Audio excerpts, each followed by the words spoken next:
Hello and welcome to Snowboard Video Analysis, where we have a beginner snowboarder on first day of riding, linking turns, doing quite a good job of it. So let's go through the technique with a fine-toothed comb, and we're just going to pick through, make sure that everything is happening as we want it to be, because in these early hours it's really important to set the foundations right, because everything that you're going to learn is going to build upon this. So we want to make sure that we're keeping the things which are going well, and that we can just see if there's anything we need to be careful of while we go forwards to avoid them developing into any bad habits. So let's see what we've got going on here as we come into the beginning of the video with a toe edge traverse. Now, I quite like what I'm seeing here. If I pull up the skeleton map, we can see that the body is really quite nicely aligned. The body is stacked with the knees above the feet, the hips above the knees, shoulders above the hips, and the head above the shoulders. The chin is glued nicely to that leading shoulder, and the arms are more or less hanging down by the sides of the rider, looking quite relaxed, really. So that's what we need to have. That's a really good stance. Definitely keep that alignment of the body. Now, what do we want to develop into this? So the arms are looking loose and relaxed beside the body, but the legs themselves, they look like they have some stiffness in there still. Now, while we are cutting across the slope on the edge here, we really want to be just relaxing the body weight by bending the knees to act kind of like a suspension. If you have tension in the legs, then it's much harder for you to control and maneuver the snowboard in a way that feels smooth. Now, something that I will say about that is this is, very early days. This is very early hours. It's the first day. And it's very normal for the body to hold tension while it's learning like this. So it's not that there's anything wrong with the tension at the moment, but we definitely don't want to keep it. So we want to really focus on relaxing and softening at those knees and allowing the ankles and knees to flex so that all of the body weight will basically squash into the cuffs of the boots, acting like a suspension. And it's not about actively bending your knees, it's about relaxing. It's about taking away muscular tension and allowing the forces of gravity and momentum to do the work for you by pressing that weight down through those legs into the shins, into the edge of the board, and that will give us the grip that we need on the slope. So next we're about to see the transition from toe edge onto heel edge. Now what we would want to be seeing here is we would want to see at this point, just before the rider is about to allow the board to point down the hill, is that the body would shift a bit more forwards on the board just before we initiate that turn. So we would want to be using the knees and the ankles particularly to shift all of this body weight here forwards over the front foot a bit more, because what we're going to want to do is we're going to want to use that front boot kind of like a steering lever by allowing weight to slowly transfer from the ball of the foot through the shin of the boot through the sole of the foot towards the heel, and having the weight pressed on that front is going to really allow the board to steer.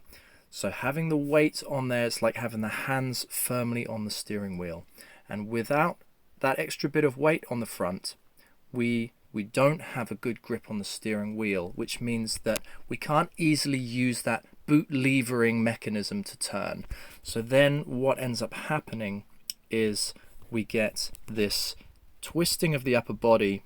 We see the arms are coming round there, And what that's doing now is we are now bringing tension from this shoulder to this back foot through the core, kind of like a rubber band that's sort of stretched out, twisted out, ready to then kind of kick that back foot round in a bit of a forced motion. And we can see that happening there. It's not huge. We do see that as we come round, we are now gripping. We do have the heel edges engaging on both feet, gripping here, and we're coming round now with quite a nice arc in the turn, and we still have good posture.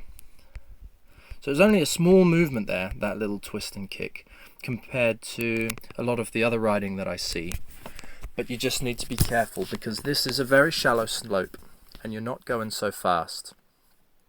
When you do start going down steeper slopes and going faster, you will probably find yourself beginning to rely on that more and more.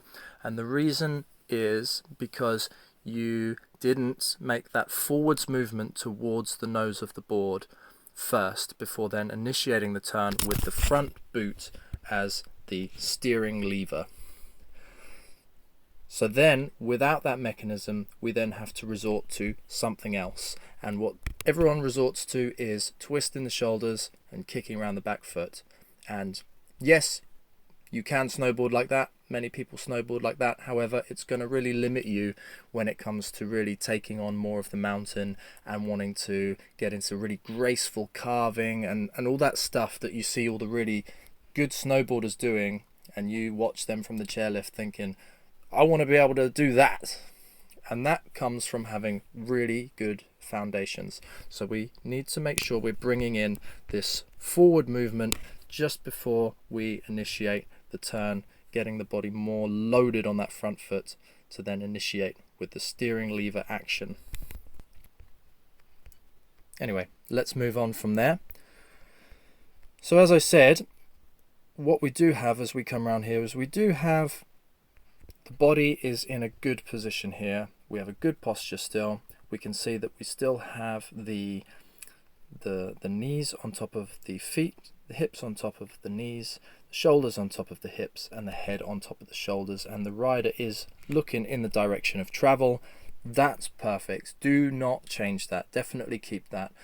A lot of the time, as people come round onto the heel edge, they start to break at the waist. And we get this kind of folding in half of the body from here.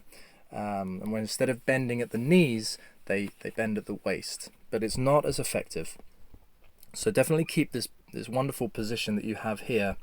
And just think about allowing the united upper body to tip backwards and apply pressure through the legs into the high backs of the boots.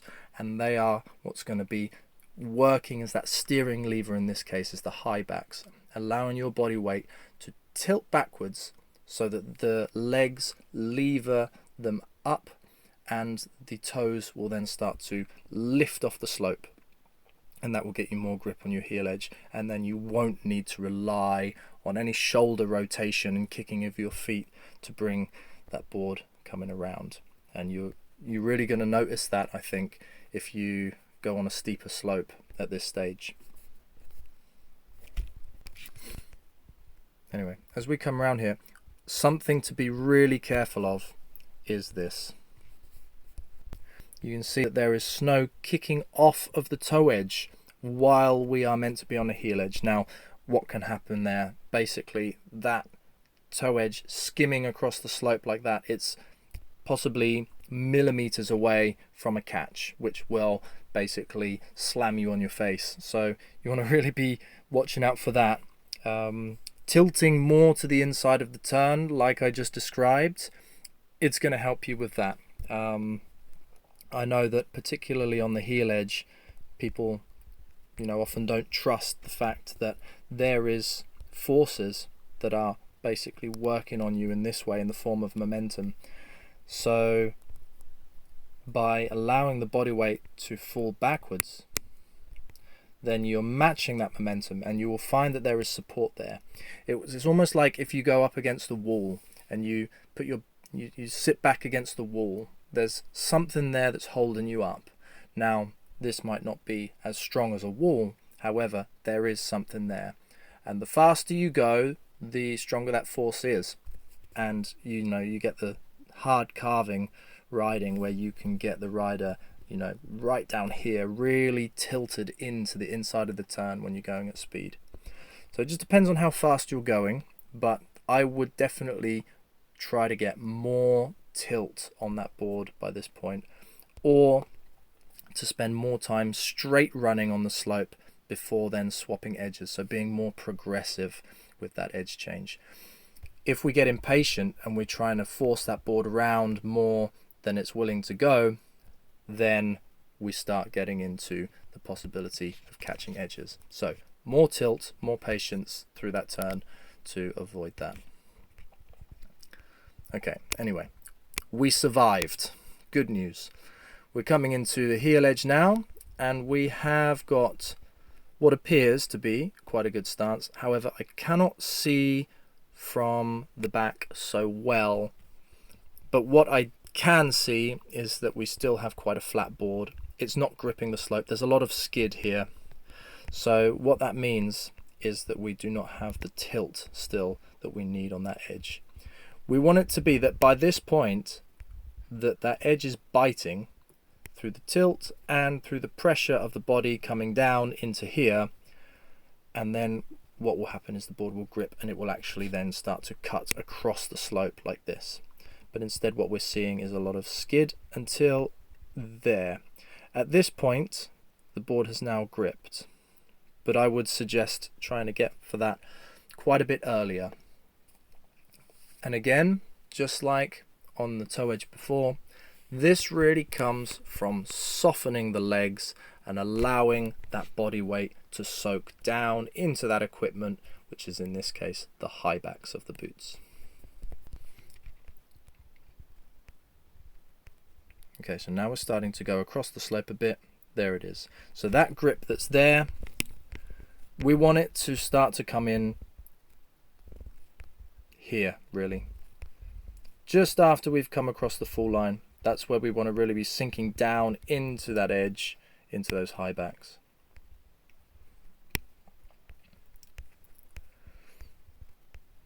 Okay, now as we go into the next one, let's see. Again, it's quite difficult for me to see, but it appears like we don't really have that forwards movement to initiate the turn, to then be able to lever the board gently, gradually from heel edge to toe edge through the action of pressing the weight from the heels, gradually coming around through the sole of the foot and then into the toe. Without that weight firmly planted on there, we then have to resort to twisting of the shoulder, and we can see there is a bit of a twist there in that upper body and then a bit of a kind of kick backwards there. Okay, now again, it's not as pronounced as you do get with some snowboarding. However, this is a habit which really does develop on people, especially when you start going faster. And it might be small now, but if you allow it, it will become much more pronounced and it will really hinder your riding. So really try to think about initiating a turn. You're going to move forwards onto the front foot, feeling more pressure on your front foot, and then you're going to start to lever that weight with the knees and the ankles coming from either the heels through the sole of the foot to then the toe, or from the toe to the sole of the foot and then the heel. And then after the board has initiated turning, has started to go towards the fall line and crosses the fall line at this point, we're here. We now want to then soften the legs and allow that body weight to soak into the shins of the boots there.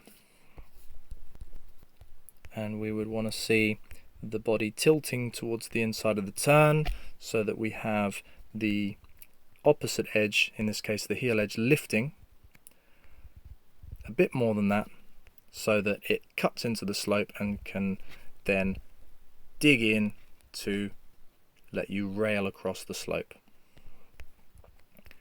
In this case, we appear to be going straight into this other turn, and we have that slight rotation of the shoulder, slight kicking there, and there it is again.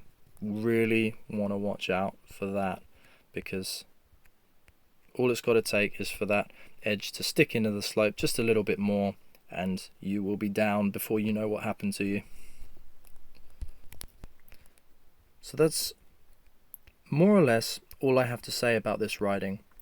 I think that something I do want to see is here at this point. It's not exactly the clearest image, but at this point, this is where we're kind of going down the fall line. Now if I pull up the skeleton map again, here we can see that in this case the front shoulder is slightly higher than the rear shoulder. We want it to be the other way round. We want it to be that front shoulder is just dipped down just a little bit lower than the rear shoulder. And what that's going to do is it's just going to squeeze a bit more weight onto that front foot, and it's going to encourage us to shift more weight towards the nose of the board, which is going to put our hands firmly on that steering wheel, allowing us to really lever the equipment through the turn, gradually, progressively, allowing the board to turn with the mechanism which it was designed to do, meaning that we avoid the twist and kick which comes from basically not having the control of the steering lever. Apart from that, great posture, and the turns seem to be happening quite smoothly, so all things considered, you are on a very good path to developing into some real nice snowboarding. So good luck with it all, and if you have any further questions, then please do reach out to me and get in contact. I would love to know how you're developing as well, and stay safe out there and have fun.